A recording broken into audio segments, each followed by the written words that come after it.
Let us begin with the most pressing question of human existence. Why do we suffer? I have seen suffering in all forms: birth, aging, illness, and death. I have realized that desire and attachment are the root of this suffering. To end it, one must follow the Noble Eightfold Path and realize the impermanence of all things.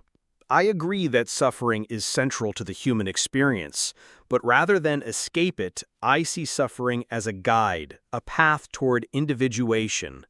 We must confront the unconscious, especially our shadow, to become whole. Suffering isn't just to be ended, it is to be understood. Understanding alone does not liberate. One must transcend the ego. Your concept of the self seeks integration, but I teach anatta, no self. There is no unchanging soul or identity. Clinging to a fixed identity only deepens the illusion and the suffering that follows. But without a sense of self, how does one navigate life? The ego may be an illusion, yes, but it is a necessary one. Without it, we cannot differentiate ourselves from others or face our inner world. The path to wholeness lies not in negating the self, but in reconciling it with the unconscious. The ego is like a wave that forgets it is part of the ocean. True freedom is found in realizing that the wave and the ocean are not separate. By letting go of the illusion of separateness, one experiences nirvana, a state beyond suffering and duality. But even your nirvana, as a concept, arises from within the psyche. My interest is in the symbolic language of dreams, archetypes, and myths. The unconscious communicates through these images. Even the Buddha can be seen as an archetype, the embodiment of enlightenment within the collective unconscious.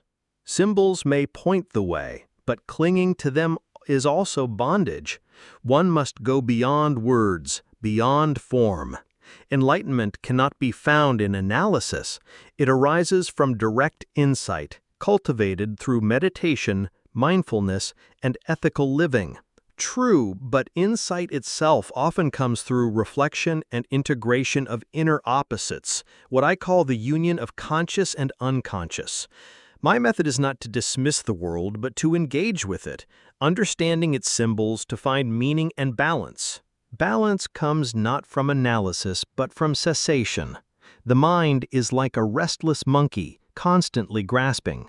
Only through stillness and non-attachment can the mind settle and see clearly. You seek wholeness, I seek emptiness, and in that emptiness lies liberation. And yet, this emptiness you speak of may frighten the modern soul. Many today are not ready to dissolve the ego entirely. They need meaning, myth, and purpose. Psychology must meet them where they are. My approach is not opposed to yours, it's a bridge for those still walking through the forest of their unconscious. Then let your bridge lead to silence. Let it lead to the end of suffering. But remember, the path is not intellectual, it is experiential. Each step must be taken with awareness. The forest of the mind is deep, but the way out lies not in walking further in circles, but in sitting still.